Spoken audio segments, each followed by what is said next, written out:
អស់លោកអ្នកនាងអ្នកស្ដាប់ជាទីមេត្រីសាលាដំបងរាជធានីភ្នំពេញបានកំណត់ថ្ងៃសវនកម្មលើអង្គសេចក្តីករណីជនជាប់ចោទទាំង23នាក់នៅក្រៅពិធីបុណ្យចូលឆ្នាំខ្មែរអង្គការសង្គមស៊ីវិលនិងសហជីពកម្មករបានត្រៀមមេធាវីចំនួន10នាក់ជួយការពារក្តីឲ្យពួកគេទាំងនោះអ្នកនាងទេពសរវីមានសេចក្តីរាយការណ៍សាលាដំបងរាជធានីភ្នំពេញនឹងបើកអង្គជំនុំជម្រះ3ករណីផ្សេងគ្នាក្នុងថ្ងៃតែមួយលើបណ្ដឹងជនជាប់ចោទ23នាក់ដែលបានចាប់ខ្លួនកាលពីថ្ងៃទី2និងទី3មករានៅពេលដែលពួកគេតវ៉ាទាមទារសុំដំឡើងប្រាក់ខែគោល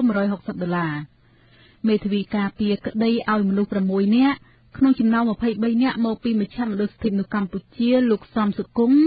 បានប្រាប់វិទ្យុអស៊ីសេរីនៅថ្ងៃទី1មេសាថាសាលាដំបងរាជធានីភ្នំពេញបានកំណត់យកថ្ងៃ18មេសាជាថ្ងៃជំនុំជម្រះករណីមនុស្សទាំង23នាក់តាមព័ត៌មានដែលលោកទទួលបានខាងតុលាការក្រុងនឹងបែងចែកសវនាការជា3ករណីផ្សេងគ្នាទៅលើបណ្ដឹងរបស់ពួកគេទាំងនោះ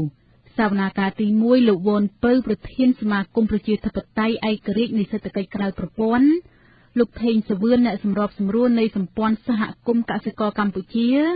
លោកច័ន្ទពុទ្ធិស័កសកម្មជនដីធ្លីនៅតំបន់បឹងកក់និងមនុស្សចំនួន7នាក់ផ្សេងទៀតដែលត្រូវបានចាប់ខ្លួនកាលពីថ្ងៃទី2មករាត្រូវជំនុំជម្រះដោយលោកចៅក្រមកែវមនីដែលមានលោកលីសុផាន់ណាជាអัยការអមតុលាការ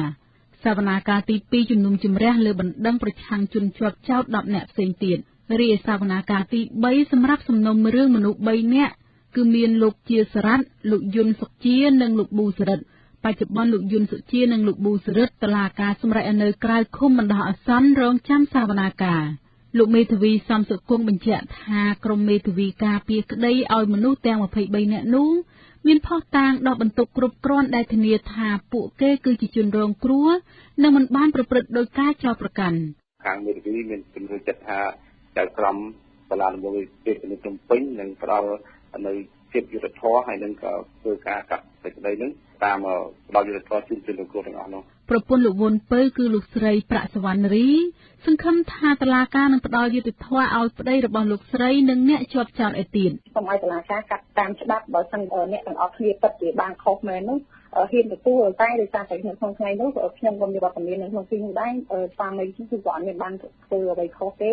ហើយបែរជាវាយដំឈាន់ធាក់គាត់យ៉ាងសាហាវគុកហើយយកគាត់ទៅដាក់ក្នុងពន្ធនាគារបែរជាមិនរកអ្នកដែលបានបង្កហេតុបែរជាចាប់អ្នកដែលសម្របសម្រួលទៅដាក់ពន្ធនាគារវិញនេះគឺជាអំពើខុសឆ្គងនិងឆ្គងតែម្ដងចា៎ចៅក្រមសាឡាវថោកាលពីថ្ងៃទី24មិនិនា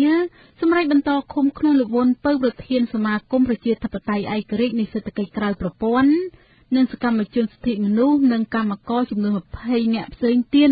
តាមសារក្រមរបស់សាលាដំបងរាជធានីភ្នំពេញដោយចៅក្រមសំអាងហេតុថាការអនុញ្ញាតឲ្យនៅក្រៅឃុំវាអាចប៉ះពាល់ដល់នីតិវិធីរបស់តុលាការ